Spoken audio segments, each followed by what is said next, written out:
Pierce, 4 touchdowns, over 250 rushing yards. Yeah. Well, what can you say about your performance tonight? I mean, I played good. I had a few good cuts and stuff like that. But I mean, I can't do that without those big guys up front and those outside guys stealing. I only got to make a couple moves around out the sideline. They were doing all the brute work for me, so they make me look good for sure. Just a few good cuts? Yeah, a couple. You had 25 carries. Yeah. I'd say you had more than a few. Yeah, a couple. Yeah. There were some big holes, though. How about the job the offensive line did?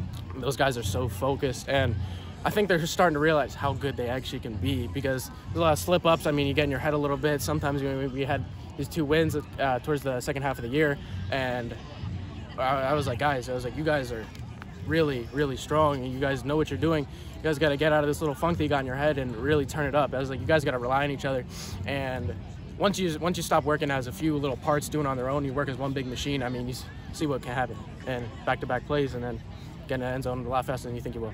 They jumped out to a 14-0 lead. Yeah. What changed after that? You know, we even said in the beginning of this game, they're like, there might be big plays, there might be stuff like that, and you can't let that stuff, especially in playoffs when you're playing other good teams, you can't let that stuff change your game, especially when it's that early in the game. So easy for some people to just roll over it, but mentally we were like, no, screw that.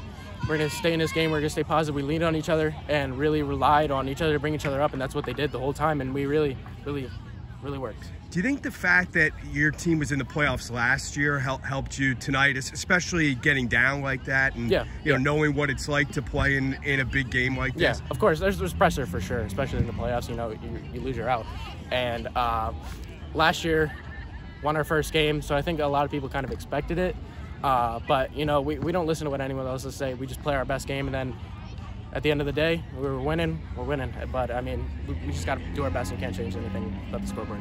It was tied at halftime, and then the third quarter, you guys scored every time you had the ball. Yeah. What was the mood like in the locker room at the half? You know, some guys, it's easy to, when you're not where you want to be on the scoreboard, it's easy to yell at people, stuff like that. But the whole team is just like, all right, guys, you know what you got to do. Let's turn it up. And everyone came up with that mindset that we got to do our part, and everyone's got to rely on each other. And you know, it definitely showed, because there was so much positivity, no negativity. No one's yelling at each other when someone messes up something. It's like, all right, next play. Now you know what you got to do. And yeah, it works. They gave a heck of an effort to get back in, and there's, you know, plenty of time left. It was only a 1-score game. How sweet was that last touchdown run that you had to know it's pretty much over now? It was nice, and the O-line said they were all like, all right, let's punch this in, let's finish the game, and we were all on the same page there. And when you got 11 guys working on the same page with the same goal, it's pretty hard to stop. How tough is it to contain Xander with the way he can throw but also run the football? I mean, you can see people struggle. You don't think a dude that lanky and long can move like that, and he shows you. And he's not afraid to get his hands there and lay people out as well. I mean, he's a dog for sure. You guys have Wyomissing coming up next Saturday. Yep. Everyone knows how good they are, #1 team in the state. What do you think about that matchup? You can't think about ranking. You can't think about who they got on their team, what they got. We gotta know what we have to do, and we gotta do our very best to do it, and let the scoreboard speak for itself. Because if you're gonna sit there and worry about what other people gotta say, what people gotta say about you, the team, how good the other team is, I mean, that is just getting in your own head. So I mean, you gotta shut all that stuff out. Don't matter. Play your own game and see what the scoreboard's like at the end.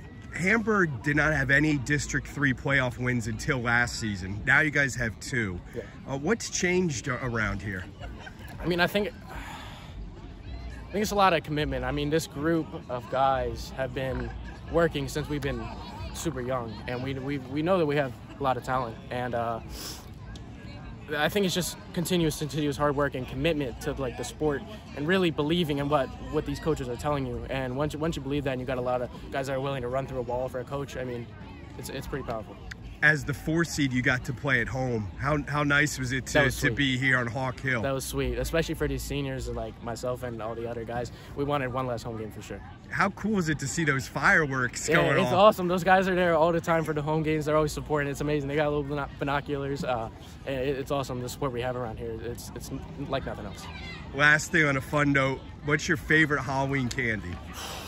Halloween candy? I don't know. I'm a Sour Patch Watermelon kind of guy. Sour Patch Watermelons was my favorite. And what are your thoughts on candy corn? Got the camera. Not my thing. Well, thanks for your time. Of course. Good luck next week. Thank you.